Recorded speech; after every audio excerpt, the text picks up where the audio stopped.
Hello guys, எல்லோரும் எப்படி இருக்கீங்க? இன்றைக்கி நம்ம டிகாப்ரியோ ஹீரோவாகவும் டாம் ஹார்டி வில்லனாகவும் நடித்த ரெவனன்ட் அப்படிங்கிற மூவி பற்றி தான் பார்க்க போகிறோம். இந்த மூவி ஃபுல் அண்ட் ஃபுல்லாக ஃபாரஸ்ட்டுக்குள்ளேயே எடுத்திருப்பாங்க. நிறையா ஃபாரஸ்ட் அட்வென்ச்சர்ஸும் உண்மையான த்ரில் எக்ஸ்பீரியன்ஸும் ஒருத்தர் காட்டுக்குள்ளே மாட்டிக்கிட்டானா அந்த ஃபாரஸ்ட்டுக்குள்ளே அவன் எப்படி வாழ்வான் அப்படிங்கிறத ரொம்ப ரியலாகவும் ரொம்ப சினிமேட்டிகிராஃபியாகவும் அழகாகவும் காமிச்சிருப்பாங்க. வாங்க இந்த படத்தோட கதைக்குள்ளே போகலாம். 1823 அர்கரா அப்படிங்கிற ஒரு ட்ரைப் பீப்புள்ஸ் அவங்க டெரிட்டரிக்குள்ளே வரவங்களையெல்லாம் அட்டாக் பண்ணுறாங்க. அவங்கள அட்டாக் பண்ணி அவங்ககிட்ட இருக்கிற பெல்ஸ் அப்படிங்கிற பொருளையெல்லாம் எடுத்துக்கிறாங்க. அப்படி இருக்கிற டைமில் தான் ஹென்ரி அப்படிங்கிற கமாண்டோ சில சோல்ஜர்ஸையும் இன்ஜினியர்ஸையும் கூட்டிகிட்டு அர்கரா அப்படிங்கிற டெரிட்டரிக்குள்ளே பெல்ஸ் எடுக்க வராரு. அவங்களுக்கு டைடாக நம்ம ஹீரோ கிளாஸும் வராரு. கிளாஸுக்கு ஒரு பையனும் இருக்கான். அவன் பையன் பேர் ஹேக். அந்த ஹேக்கும் கிளாஸ் கூட வரான். அவங்க ட்ரூப்பில் ஃபிட்ஸ் அப்படிங்கிற சோல்ஜர் சில ஆட்களை கூட்டிகிட்டு கான்ட்ராக்ட் ஒர்க்குக்கு வந்திருக்கான். சோல்ஜர்ஸ் எல்லோரும் காட்டுக்குள்ளே பேக் பண்ணிகிட்டு இருக்கும்போது அப்போ ஃபிட்ஸ் மட்டும் கிளின்டன் எங்கே பார்த்தீங்களா அப்படின்னு சொல்லி தேடிட்டுருக்கான். எங்கே தேடியும் கிளின்டன் அப்படிங்கிறவங்க மட்டும் கிடைக்கவே இல்லை. கடைசியில் பார்த்தா கிளின்டன் ஒரு ட்ரெஸ்ஸே இல்லாமல் ஒரு உடம்புல ரத்தத்தோட அவங்க முன்னாடி ட்ரூப்பில் வந்துட்டு ஆபத்து அப்படின்னு சொல்லிட்டு வந்து விழுகிறான். என்னடான்னு பார்த்தா அந்த ட்ரைப் பீப்புள்ஸ் அவங்கள அட்டாக் பண்ணுறதுக்கு அவங்கள சுற்றி வளைச்சிட்றாங்க. ட்ரைப் பீப்புள்ஸ் அட்டாக் பண்ணதில் நிறைய சோல்ஜர்ஸ் இறந்துடுறாங்க. ஆனால் சில பேர் மட்டும் அங்கேருந்து தப்பிச்சு போட்டில் ஏறி போயிடுறாங்க. போட்டில் போயிட்டுருக்கும்போதே ஹென்ரி கிளாஸ் கிட்ட இனி என்ன பண்ணலாம் அப்படின்னு கேட்குறான். அதுக்கு கிளாஸ் ரிவர் வழியாக போனால் நம்மளை ஈஸியாக அட்டாக் பண்ணிடுவாங்க, அதனால் நம்ம காட்டு வழியாகவே நடந்து போகலாம் அப்படின்னு சொல்கிறான். அதை கேட்டு ஹென்ரியும் ஓகே அப்படின்னு சொல்லிடுறான். ஆனால் ஃபிட்ஸ் ஆல்ரெடி ஆளுங்க நிறைய பேர் செத்துட்டாங்க, ரிமைனிங் இருக்குது இந்த பெல்ஸ் எல்லாம் எடுத்துகிட்டு போனால் தான் எனக்கு கேஷ் கிடைக்கும், அதனால் போட்லேயே போகலாம் அப்படின்னு சொல்கிறான். அதுக்கு ஹென்ரி கிளாஸுக்கு தான் இந்த பிளேஸை பற்றி தெரியும், ஸோ அவன் சொல்கிறத கேட்கலாம் அப்படின்னு சொல்லிடுறான். நடந்து போகிறது ஃபிட்ஸுக்கு பிடிக்கவே இல்லை, ஆனாலும் அவனுக்கு வேறு வழி இல்லாமல் சரின்னு சொல்கிறான். அதுக்கப்புறம் எல்லாரும் போட்டில் இருந்து இறங்கி காட்டுக்குள்ளே போகிறாங்க. கொஞ்சம் தூரம் போயிட்டு எல்லாரும் அவன் கொண்டு வந்த பேக்கெல்லாம் பேக் பண்ணிட்டு இருக்கும்போது ஃபிட்ஸு கிளாஸ் கிட்ட எப்படி உங்கள் ஊரே அட்டாக்கில் செத்துட்டாங்களாமா, ஆனால் நீயும் உன் பையன் மட்டும் எப்படி தப்பிச்சிங்க அப்படின்னு கேட்குறான். அதுக்கு கிளாஸ் எதுவுமே பேசாமல் அமைதியாக ரைஃபில் தொடச்சிட்ருக்கான். அதுக்கப்புறம் ஃபிட்ஸு கிளாஸை விடாமல் உன் பையன் ஏன் பாதி காட்டுவாசி மாதிரி இருக்கான், இவன் ஹாஃப் ரைடு தானே அப்படின்னு சொல்லிட்டு கேட்குறான். அப்போது ஹென்ரி அங்கே வந்து ஃபிட்ஸ் கிட்ட நீ கொஞ்சம் நேரம் அமைதியாரு அப்படின்னு சொல்கிறான். அதை கேட்டுட்டு ஃபிட்ஸும் அமைதியாகிடுறான். அதுக்கப்புறம் எல்லாரும் நடந்து போகிறாங்க. அப்போது ஹென்ரி கிளாஸ் கிட்ட நம்மளை அட்டாக் பண்ணது யாருன்னு கேட்குறான். அதுக்கு கிளாஸ் அவங்கெல்லாம் அர்கரா, அவங்க கூட்டத்துக்கு தலைவர் ரீ, நம்ம இருக்கிறது அவங்க டெரிட்டரி, அவங்க ஹட் பண்ணுறதுக்கு எதுவுமே கிடைக்கிறதுனால நம்மளை அட்டாக் பண்ணுறாங்க அப்படின்னு சொல்கிறான். சரி அப்படின்னு சொல்லிட்டு கேட்டுகிட்டே எல்லோரும் நடந்து போகிறாங்க. கொஞ்சம் தூரம் போனதும் எல்லோரும் ரெஸ்ட் எடுக்கிறாங்க. அப்போ நம்ம கிளாஸ் மட்டும் தனியாக வேட்டையாட காட்டுக்குள்ளே போகிறான். அங்கே 2 கரடி குட்டி இருக்கிறத பார்க்குறான். அதை பார்த்துட்டு இருக்கும்போதே பின்னாடி ஒரு பெரிய கரடி வந்து கிளாஸ் அட்டாக் பண்ணுது. அவனை ரொம்ப கடித்து அவன் தோலையெல்லாம் கிழிச்சிருது. கரடி கிளாஸ் பக்கத்தில் வந்து அவன் செத்துட்டானா இல்லையானா அப்படின்னு பார்க்குது. அதுக்கப்புறம் அதோட குட்டியை பார்க்க போயிடுது. அப்போ கிளாஸ் மறுபடியும் எந்திரிச்சு கன் எடுத்துகிட்டு கரடியை ஷூட் பண்ணுறான். கிளாஸுக்கு ரொம்ப அடிபட்டிருக்கிறதுனால அவனால் எய்ம் பண்ணி கரெக்டாக கரடியை சுட முடியல. அதுக்கப்புறம் கரடிக்கு ரொம்ப கோவம் வந்து கிளாஸோட கழுத்தில் நகத்தை வச்சு கிழிச்சிருது. கடைசியில் கிளாஸ் கத்தி எடுத்து கரடியை ஒரு 4-5 தடவைக்கு மேலே குத்துறான். அதுக்கப்புறம் மலையிலிருந்து உருண்டுட்டே வந்து கிளாஸ் கீழே விழுந்துடுறான். நம்ம கிளாஸ் மேலேயே அந்த கரடியும் வந்து விழுகுது. கொஞ்ச நேரம் அப்புறம் ஹென்ரி கிளாஸ் அடிபட்டு கிடக்கிறத பார்க்குறான். அவன் பொழைக்க மாட்டான் அப்படின்னு எல்லாரும் சொல்கிறாங்க. ஆனால் ஹென்ரி கிளாஸை தூக்குங்க, நம்மளே ஏதாவது பண்ண முடியுமான்னு பார்க்கலாம் அப்படின்னு சொல்கிறான். சரின்னு அவனை தூக்கிட்டு போய் மெடிசன் கொடுத்துட்டு படுக்க வைக்கிறாங்க. அப்போ இந்த ஹாக் கரடியோட கால் நகத்தை கட் பண்ணி கிளாஸ் கழுத்தில் போடுறான். அதுக்கப்புறம் நம்ம ரீ ஹென்ரிக்கிட்ட இருந்து எடுத்துகிட்டு வந்த பெல்ஸ் எல்லாம் ஒரு ஃப்ரெஞ்சுக்காரன்கிட்ட கொடுத்துட்டு ஹார்ஸ் வேணும்னு கேட்குறான். அந்த ஃப்ரெஞ்சுக்காரன் ஹார்ஸ் எல்லாம் இல்லை உனக்கு, இதெல்லாம் அமெரிக்கனோட பெல்ஸு, இதெல்லாம் அவ்வளோ வேல்யூ இல்லை அப்படின்னு சொல்கிறான். அப்போ ரீ 2 வெள்ளைக்காரங்க வந்து என் பொண்ணை தூக்கிட்டு போயிட்டாங்க, அவங்கள கண்டுபிடிக்க தான் எனக்கு ஹார்ஸ் வேணும் அப்படின்னு கேட்குறான். அதுக்கு அந்த ஃப்ரெஞ்சுக்காரன் தர முடியாது அப்படின்னு சொல்லிடுறான். அதுக்கு ரீ நீ என்ன எனக்கு தரமாட்டேன்னு சொல்கிறது, இந்த காடே என்னோடது, அதனால் இந்த ஹார்ஸ் எல்லாம் எடுத்துக்கிறேன் அப்படின்னு சொல்லி அந்த ஃப்ரெஞ்சுக்காரனை மிரட்டி அவங்ககிட்ட இருக்கிற ஹார்ஸ் எல்லாம் எடுத்துகிட்டு போயிடுறான். அதுக்கப்புறம் நம்ம ஹென்ரி மற்றவங்க எல்லாம் சேர்ந்து கிளாஸை கட்டி தூக்கிட்டு போயிட்டுருக்காங்க. ரொம்ப தூரத்துக்கு போனதுக்கப்புறம் அவங்களுக்கு டயர்ட் ஆகிடுது. அவங்க எல்லாரும் கிளாஸை ஷூட் பண்ணிடலாம் அப்படின்னு சொல்கிறாங்க. அவனை தூக்கிட்டு போக முடியாமல் இருந்தால் நமக்கு தான் லேட் ஆகும், அதனால் அவனை ஷூட் பண்ணிடலாம் அப்படின்னு சில பேர் சொல்கிறாங்க. அதுக்கு ஹாக், நான் எங்கள் அப்பா கூட இருந்து அவர் செத்ததுக்கப்புறம் புதைச்சிட்டு வரேன் அப்படின்னு சொல்கிறான். அதை கேட்ட ஹென்றி சரி ஓகே அப்படின்னு சொல்லிட்டு இவங்க கூட யாராவது இருங்க, அவங்களுக்கு நான் இன்னும் கொஞ்சம் நிறைய கேஷ் தரேன் அப்படின்னு சொல்கிறான். அதுக்கு அவங்க ட்ரூப்பில் இருக்கிற ஜிம் அப்படிங்கிற பையன் நான் ஹாக் கூட அவனுக்கு துணையாக இருக்கேன் அப்படின்னு சொல்கிறான். அதை கேட்ட ஃபிட்ஸும் எனக்கும் நிறையா காசு வேணும், இப்போ நான் இந்த பெல்ஸ் பாதி தொலைச்சிட்டேன், இதை நம்பி தான் என்னோடய கடனெல்லாம் அடைக்கலான் இருந்தேன், அதனால் நீங்கள் எக்ஸ்ட்ரா காசு கொடுக்குறேன்னு சொல்கிறீங்க, ஸோ நான் இங்கேருந்து இவனை புதைச்சிட்டே வந்துடுறேன், இவங்க கூட நானும் ஹெல்ப்புக்கு இருக்கேன் அப்படின்னு சொல்கிறான். அதுக்கப்புறம் இவங்க எல்லாம் 3 பேரையும் விட்டுட்டு மற்றவங்க எல்லாம் கிளம்பி போயிடுறாங்க. அடுத்த நாள் காலையில் ஃபிட்ஸு கிளாஸை கொன்னுட்டான், நம்ம சீக்கிரமாக போயிடலாம் அப்படின்னு பிளானை போட்டு கிளாஸை கொல்ல பார்க்குறான். அப்போது ஹாக் வந்து ஃபிட்ஸை தடுக்கிறான். அதனால் கோவமான ஃபிட்ஸு ஹாக்கை கத்தியால் குத்திட்டு அவனோட பாடியை கொண்டு போய் தூரமாக தூக்கி வீசிட்டு வந்துடுறான். அதுக்கப்புறம் கிளாஸ் கிட்ட வந்து அவனை கொல்லலான்னு ட்ரை பண்ணுறான். அந்த டைமில் தண்ணி எடுக்க போன ஜிம் கரெக்டாக வந்துடுறான். அவன் வந்ததுனால ஃபிட்ஸு கிளாஸை கொல்ல முடியல. நம்ம கிளாஸ்னால் பேச முடியலைனாலும் ஃபிட்ஸ் பண்ணதை ஜிம்முக்கு சொல்ல ட்ரை பண்ணுறான். ஆனால் அவனால் வாயை திறக்க முடியல. அதுக்கப்புறம் ஜிம் ஃபிட்ஸ் கிட்ட ஹாக் எங்கே அப்படின்னு கேட்குறான். அதுக்கு ஃபிட்ஸ் எனக்கு தெரில, அவன் எங்கேயோ போனான் அப்படின்னு சொல்லிடுறான். அடுத்த நாள் காலையில் ஃபிட்ஸு ஜிம்முக்கிட்ட நம்மளை அரக்கராக ஃபாலோ பண்ணிட்டு வந்துட்டாங்க, இங்கிருந்தால் நம்மளை கொன்றுவாங்க அப்படின்னு சொல்லிட்டு வா போகலான்னு சொல்கிறான். ஆனால் ஜிம்மு நான் கிளாஸை விட்டுட்டு வரமாட்டேன், அவரை புதைக்கணும், அப்புறம் இன்னும் ஹாக்கை வேற காணோம், வெயிட் பண்ணலாம் அப்படின்னு சொல்கிறான். ஆனால் ஃபிட்ஸ் அதெல்லாம் கேட்காம ஆல்ரெடி வெட்டி வச்சுருந்த குழியில் கிளாஸை இழுத்து கொண்டு போய் போட்டுட்டு மண்ணை தள்ளி மூட பார்க்குறான். அப்போ ஜிம் வந்து வேணாம் விட்டுறலாம் அப்படின்னு சொல்லிட்டு அவன் வச்சுருந்த வாட்டர் பாட்டில் மட்டும் அவனுக்கு கொடுத்துட்டு அங்கேருந்து 2 பேரும் தப்பிச்சு ஓடிடுறாங்க. குழிக்குள்ள இருந்த கிளாஸு கஷ்டப்பட்டு வெளியே எந்திரிச்சு வரான். அப்படியே கொஞ்சம் கொஞ்சமாக நகர்ந்து செத்துப்போன ஹாக்கிட்ட போய் பழுதுட்டே படுத்துக்கிறான்.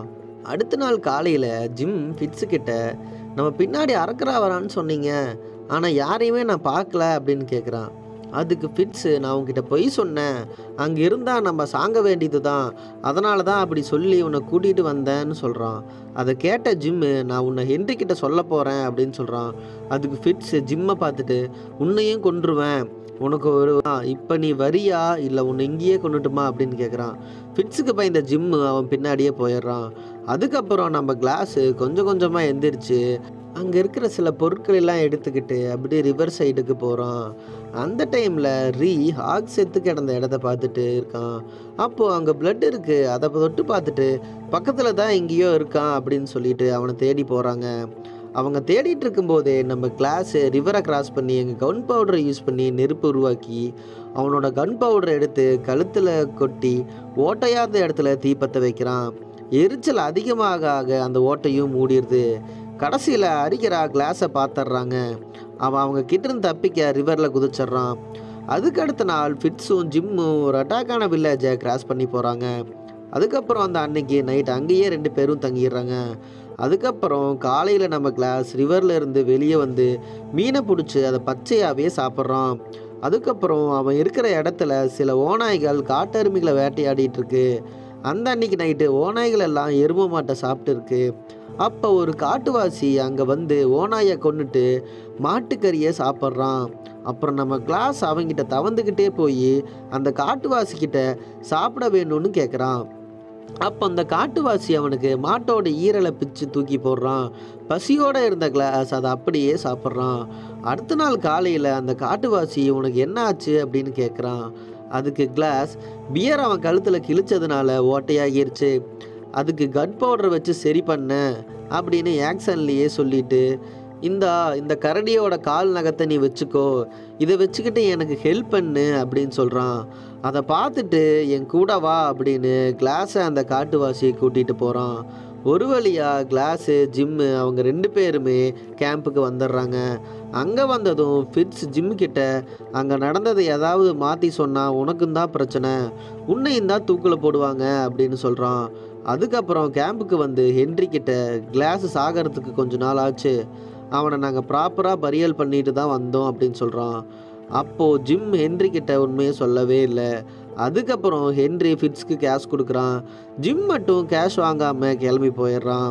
அப்புறம் நம்ம காட்டுவாசி கிளாஸை கூட்டிகிட்டு போய் அவனுக்கு மெடிசன் கொடுத்து புகையை போட்டு மூடி வச்சிட்றான். அடுத்த நாள் காலையில் கிளாஸுக்கு ஒரு அளவுக்கு சரியாகிடுது. அதுக்கப்புறம் நம்ம கிளாஸ் கொஞ்சம் தூரம் காட்டுக்குள்ளே நடந்து போகிறான். அப்போ யாரோ ஒரு காட்டுவாசியை கொன்று அவனை மரத்தில் தொங்க விட்டு இருக்காங்க. அதை பார்த்துட்டு இன்னும் கொஞ்சம் எட்டி பார்க்குறான். அங்கே ஹார்சஸ் எல்லாம் நிறையா இருக்குது. அதே டைமில் நம்ம ரீ கிட்ட அவங்க கூட்டத்தில் இருக்க ஒருத்தன் வந்து வெள்ளைக்காரங்க ஒரு இடத்துல சின்ன கேம்ப் போட்டு ஒரு 4-5 பேர் இருக்காங்க அப்படின்னு சொல்கிறான். அதே கேம்பில் தான் நம்ம கிளாஸும் குதிரைகளை திருடலான்னு அங்கே போகிறான். அப்போ அந்த கேம்பில் இருக்க ஒருத்தன் ஒரு காட்டுவாசி பொண்ணை கூட்டிகிட்டு போய் அவர் லேப் பண்ண பார்க்குறான். அப்போ நம்ம கிளாஸ் அதை பொண்ணை காப்பாற்றி அங்கே இருக்கிற சோல்ஜர்ஸ் 3 பேரை கொண்டுட்டு குதிரைகளை அவுத்து விட்டுட்டு அங்கேருந்து தப்பிச்சிட்றான்.